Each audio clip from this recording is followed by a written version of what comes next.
Después seguimos porque voy a saludar al doctor Félix Lonigro, que es abogado constitucionalista y está en línea. Doctor, ¿cómo le va? Buen día. Jorge López de Simoni aquí en Radio Honor Continental. ¿Cómo está usted? Hola, ¿qué tal? Buen día. Bueno, gracias por atendernos, ¿eh? No hay por qué. A ver, podemos hacer un par de escenarios de esto que se está esperando, que es que la Corte se expida sobre el caso Cristina, el caso Vialidad. Escenario 1, se expide ahora antes del cierre de lista, digamos, antes del 19 de julio. Escenario 2 se expide después del 7 de septiembre. Bueno, pero sí, correcto. Bueno, yo ahí voy a hacer una breve corrección de fechas. A ver. Porque justamente hablamos de expedirse antes del 19 de julio o después del 7 de septiembre, pero en el medio hay 2 meses. Sí. Entonces, no es el 19 de julio el tema. La fecha del 19 de julio tiene que ver con que en la provincia de Buenos Aires cierra el plazo para la inscripción de las candidaturas. Sí. La realidad es que ese plazo es inoperante, o sea, es inocuo. Lo importante acá es si la sentencia llega antes del 7 de septiembre, que es el día de la elección en la provincia de Buenos Aires, lugar al que la expresidente eligió para presentarse como candidata, o después. Porque si la sentencia sale antes del 7 de septiembre, 6 de septiembre, 5 de septiembre, lo que sea, sí. La sentencia se va a poder ejecutar porque Cristina Fernández no tiene fueros, y ejecutar la sentencia va a significar que queda detenida y que se aplica la accesoria de inhabilitación para ocupar cargos públicos. No puede, aun cuando ya haya inscrito su candidatura, no puede presentarse a la elección. Muy bien. Este es el escenario 1. Escenario 2, que vaya después, que la sentencia que recaiga o que se quede firme después del 7 de septiembre. Según la Constitución de la provincia de Buenos Aires, los legisladores, en la nacional es igual para los diputados y senadores nacionales, los legisladores tienen fueros desde el día de la elección. Quiere decir que si la sentencia llega el día de la elección o después, no pueden ejecutarla. Cristina Fernández ya tiene fueros, no puede ser inhabilitada porque ya es legisladora electa con fueros, y entonces ahí ya todo queda en manos de la propia legislatura o de la propia Cámara de Diputados de la provincia, sí, que es la que eventualmente con 2/3 tendría que decidir si Cristina Fernández va a ser expulsada de la Cámara, en cuyo caso quedaría sin fueros y a disposición de la justicia, o si va a ser desaforada. Desaforar no es echar. Desaforar es poner a disposición del juez que lo solicita para poder ser arrestada. Sí. En la práctica es lo mismo. Como ocurrió con el caso de Vido, digamos, con el caso de Vido en su momento, ¿no? El caso de Vido, exactamente. En la Argentina, en el caso de Pacheco, eso fue a nivel nacional, pero en la provincia de Buenos Aires funciona de la misma manera. Así que la Corte se pronuncie antes o después, en realidad no es que cambia la sentencia, pero cambia el efecto inmediato, porque la ejecución solo podría hacerse, en el caso de que dicten sentencia después, solo podría hacerse cuando termina el mandato, si no la echan de la Cámara o si no la desaforan, cuando termina el mandato en el 2029. Es simplemente postergar la agonía, pero bueno, es lo que ella está buscando y lo que ha buscado a la hora de postularse como candidata a diputada provincial en una suerte de, se habla del upgrade, bueno, en este caso sería el downgrade, ¿no? De cursus honorum de Cristina Fernández. Acá Néstor quiere preguntarle algo a mi compañero. Sí, doctor, yo le quería consultar algo por ahí central que mucho no se habla. ¿Usted advierte que en todo este proceso judicial contra la expresidenta se ha violado algún precepto constitucional, se ha aplicado alguna ley que no correspondiere, que las pruebas no hayan sido lo suficientemente importantes como para que se llegue a un veredicto, a alguna conclusión, digamos? Porque esa por allí también tendría que ser la pregunta, ¿no? ¿cuál es su opinión en el proceso judicial, digamos? Sí. ¿Se ha realizado conforme a derecho, conforme a la Constitución y a las leyes, digamos, o hay algo que uno pueda reparar en alguna de las instancias? No, sinceramente, creo que el proceso fue contundente en instrucción, en primera instancia, en segunda instancia. El Tribunal Oral, la acusación de Luciani fue demoledora.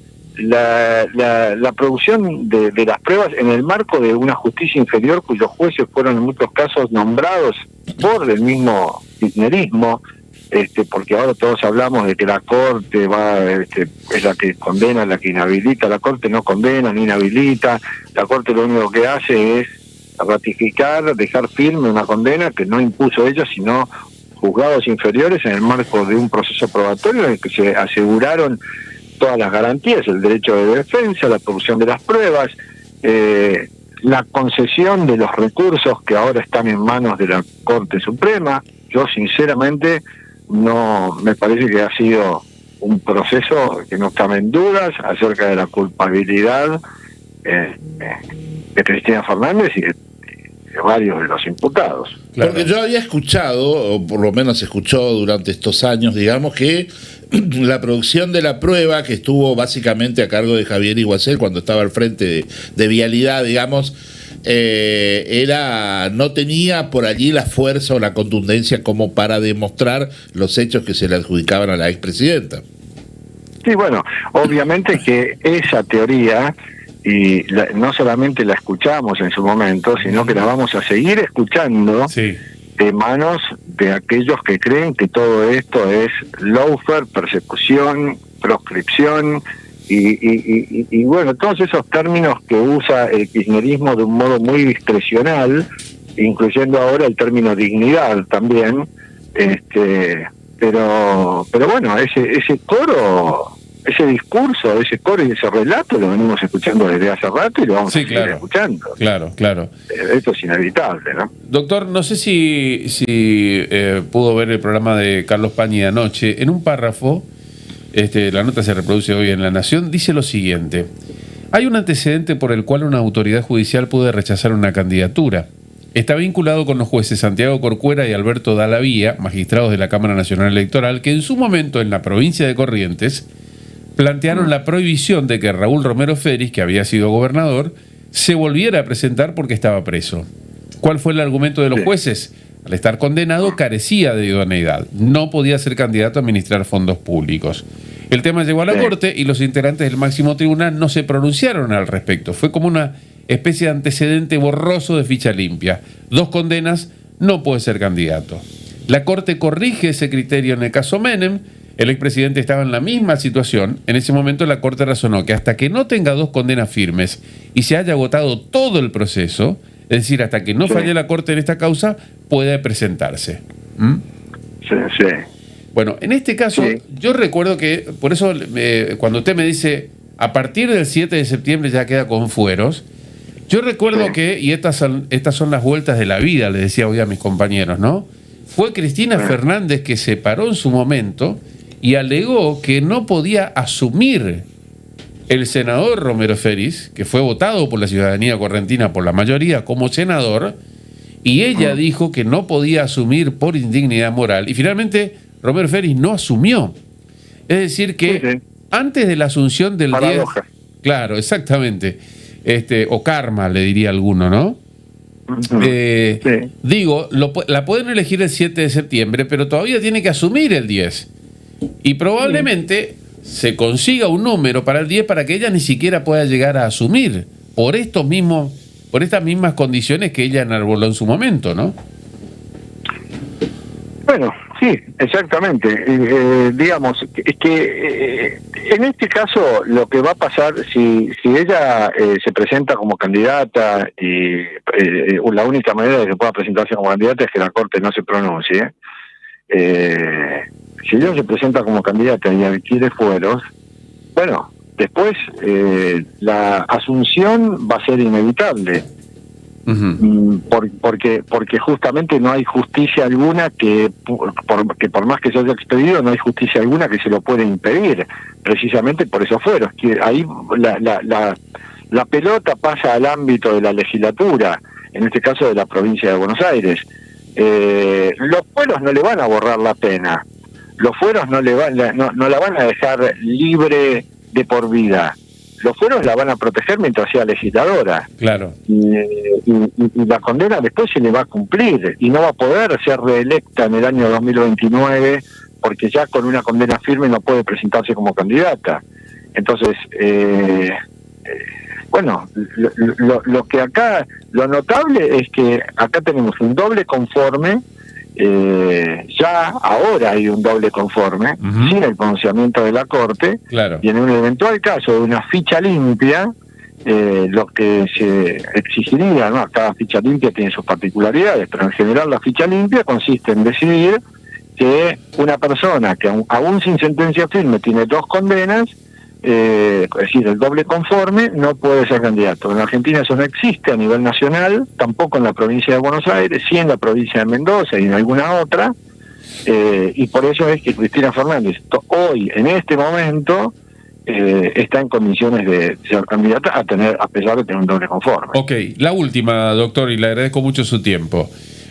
Ayer se decía, también en este mismo programa, se decía, hay que ver si la ley de, digamos, los fueros provinciales le sirven, y eso será una discusión eventualmente de constitucionalistas, si los fueros provinciales le sirven contra una disposición de carácter federal de la justicia.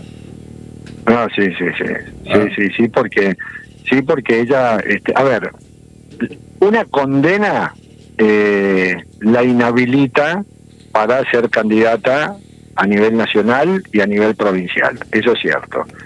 Pero los fueros provinciales no son de menor jerarquía que los fueros nacionales. Okay. Porque por otra parte, Cristina Fernández no hubiera podido nunca ser condenada por la justicia provincial, porque esta es una cuestión federal. Claro. Así que indudablemente no había otra alternativa, que quien la condenara fuera la justicia nacional federal, que es la única justicia nacional que existe, la justicia federal. Después la justicia nacional de la ciudad de Buenos Aires o de la capital federal es una justicia nacional trucha, es una justicia local en realidad. Pero bueno, la realidad entonces es que los fueros no son menos importantes, aplican a los candidatos a nivel provincial y los nacionales aplican a los candidatos a nivel nacional. Doctor, le agradezco mucho estos minutos, que tenga buen día. Bueno, gracias a ustedes, buen día. Hasta pronto. Félix Lonigro, abogado constitucionalista, en diálogo con nosotros.